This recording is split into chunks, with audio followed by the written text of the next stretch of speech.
खुलुमबाय। दुलाराय बर' फरायसा आफाद चिरां जिल्लानि बानजायनायाव चिरां जिल्लानि सिङाव जोंनि बर' बिजोंजों मेट्रिक आनजादखौ उथ्रिसारनो हानाय गासै 60 बयनिख्रुइ साबसिन एबा बांसिन नाम्बार मोननो हानाय फरायसा फरायसुलिखौ बरायनाय हाबाफारिखौ बानजायनाय आफादगिरि नोंथां, बे हाबाफारियाव बाहागो लाफैनो हाफानाय जोंनि गाहाय आलासि दुलाराय बर' फरायसा आफादनि गाहाय नेहाथारि बिथां करेन बसुमतारी, जोंनि 31 नं सिडली बियाबनि MLA मादाव गेदेर जयन्त बसुमतारी बिथां, जौसाङाव जिरायनाय साफ्रोमबो गुनि गियानि सिबिजाथाव रायजो राजा आरो दैदेनगिरि नोंथांमोन, आंनि आंगोनिख्रुइबो आंगो लोगो फरायसा नोंथांमोन, गोजोननाय मोनदों।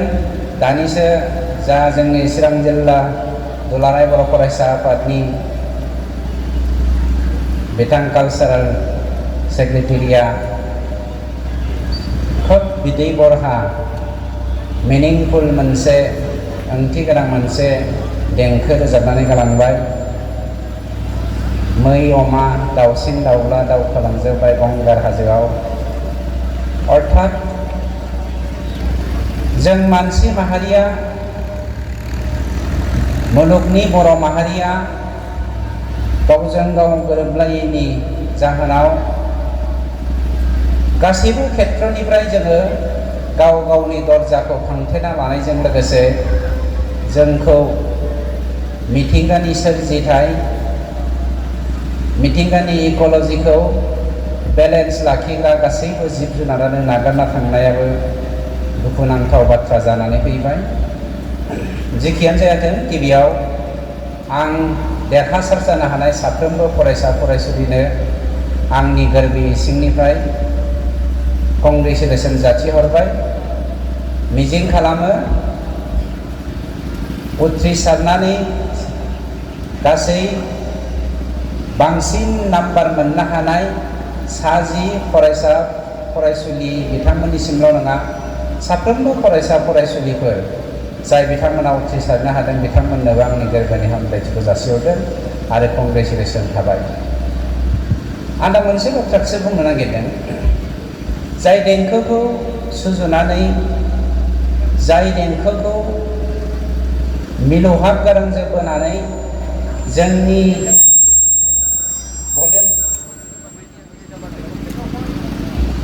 हेलो सुई থাকিব নালাগে কি মেকুৰী নিচিনা শুই থাকে।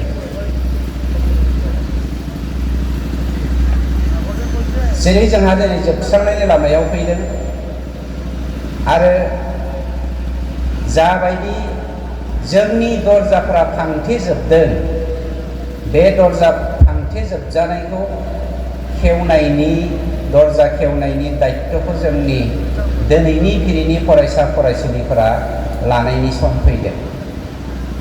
जायनि जाहोनाव गेदेमा दैदेनगिरिफोरा, बै समनि लिरगिरिफोरा मोनसे बाथ्राखौ बुंदों, साफ्रोमबो गुन गोनां फरायसाया गंसे गंसे सनानि साबि, जाय साबिया जिखुनु दर्जाखौ खेवनो हायो। अर्थात दिनै जोंनि बर' फरायसाफोरनि गेजेराव ओरैबायदि जोंनो सनानि साबिनि गोनांथि जानानै फैदों, बा बर' फरायसाफोरा गंफा गंफा सनानि साबि जानानै समाजखान्थि बिथिङाव, रांखान्थि बिथिङाव, राजखान्थि बिथिङाव आरो सोलोंथाइ बिथिङाव आवगालांनायनि, समाज दाखांनायनि, बड'फा उपेन्द्रनाथ ब्रह्मनि गेरेमसा हारि दानायनि जा सिमां, बे सिमांनि जाफुंहोनायखौ दिनै जों साफ्रोमबो फरायसा फरायसुलिया लानांसिगोन। अर्थात साफा साफा गल्डेन किं जानांसिगोन। बे बेलायाव जोङो हामबाय होनगोन जोंनि सिबिजाथाव साफ्रोमबो फोरोंगिरि बिथांमोनखौ, सिबिजाथाव साफ्रोमबो गेदेमा दैदेनगिरिफोरखौ, सिबिजाथाव साफ्रोमबो फरायसा आफादनि सोद्रोमाफोरखौ, दैदेनगिरिफोरखौ, जोंनि राजखान्थिजों लोब्बा लाखिनानै बर' हारि दानो नागिरनाय साफ्रोमबो दैदेनगिरिफोरखौ, मानोना आं मोनसेल' सेन्टेन्स बुंनानै बाथ्राखौ फोजोबनो नागिरबाय। जारिमिना जोनोम जानायनि सिगां जोङो जुदि बेखौ साननानै नायोब्ला जिसु ख्रीष्ट जोनोम जानायनि फ्राय 3000 बोसोरनि उन सिगां मोनसे माइथलजिनि गेजेरजों समाजा माबोरै दाखांजायो, बिनि दायित्वआ सोर सोर लायो, बेखौ बै समनि धोरोमगुरुफ्रा लिरनानै गालांदोंमोन। बेनो जादों सासे बिमाया सासे बिफानिख्रुइ 10,000 गुन बांसिन मा होनदों, बर'आव ट्रेन्सलेट खालामनो एसे गोब्राब जायो, ओरैबायदि होनदों इंलिसाव, ए मादार इज 10,000 times ग्रेटार than A father is 10,000 greater than a teacher and a teacher is 10,000 greater than a tutor. अर्थात जों गासैबो इंटर रिलेटेड। हिंदू माइथोलॉजी बायदिब्ला इसोरा जोंनि बिमाफोरनो गासैबो बुहुमनि दंनाय मानिनि दायित्वखौ होजोबदों। अर्थात बिमाफोरा अबंनि अबतार। बिनि उनाव बिफानो दायित्व होदों, बिनि उनाव फोरोंगिरिनो दायित्व होदों, बिनि उनाव नसुंसेफोरनो दायित्व होदों, जायखौ जोङो माइथोलॉजियाव टिउटर होननानै बुङो। अर्थात जाय बिमाफोरा, जाय बिफाफोरा दिनै जोंनो बेफोरबायदि गुन गोनां सनानि साबिजों रुजुजाथावना साफा साफा फरायसा फरायसुलिखौ होनानै गालांबाय, बे गुन गोनां बिमाफोरखौ बाइबेलाव मोनसे बाथ्रा बुंदों, सासे बिमाया लैथो आरो लैथोमानि बेसेबांबा गिदिर जाहाज, जाय जाहाजाव बै दावबायारिफोरा आलो गोजोनै उन्दुनानै मोनसे रुगुंनिफ्राय गुबुन मोनसे रुगुंसिम बारलांनो हायो।